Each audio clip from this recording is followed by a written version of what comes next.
Okay, so the bash plates are now fully tightened, and I'll just explain some of the features.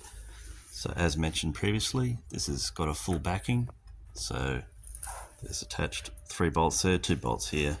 It's extremely strong, and this is the part that takes most of the hiding, that will impact most of the rocks and whatnot when you go off-road.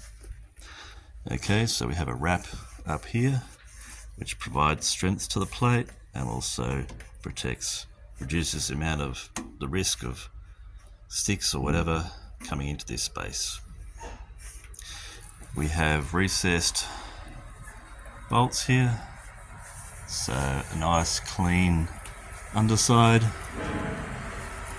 and we continue back and we have access to the engine sump drain here, so you don't need to remove the bash plates to do a service.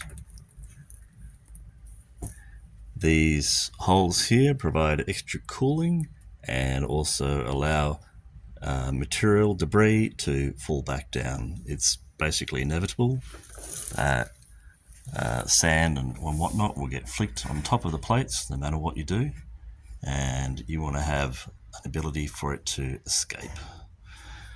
Having folds like this provides a much big increase in the strength of the plate, but it also does so without compromising ground clearance. So you're maximizing ground clearance and maximizing the strength of the plates. So that's a winning strategy. Okay, so it's all pretty smooth. We're getting back here, we've got this nice curve on the leading edge, so in case we hit any rocks it will tend to slide over, and of course that provides immense strength. So we have good clearances to everything, so there's no fouling. As we continue back, still all nice and smooth, overlapping,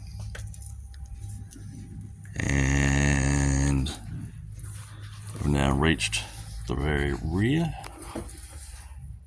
and now you'll find a lot of transfer case plates are a cantilever. A cantilever design is typically very weak. You can often just get your hand and just bend them. This is not effectively not a cantilever.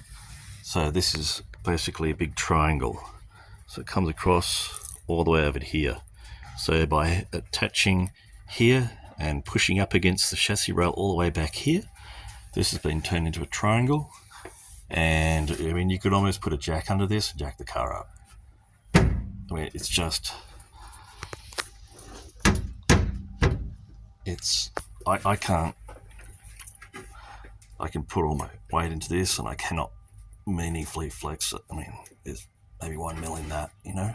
It's and this is a vulnerability of the vehicle. This is the control box for the transfer case. This is plastic, so if you were to get a stick thrown up here or whatnot, that could disable your vehicle, like completely disable it. So this plate offers a lot of protection for that region. It also provides a good leading edge, and then therefore protection for the fuel tank. So we've utilized all the key attachment points, so maximizing the strength of the plates and making as smooth the bottom for the vehicle as we can without losing ground clearance.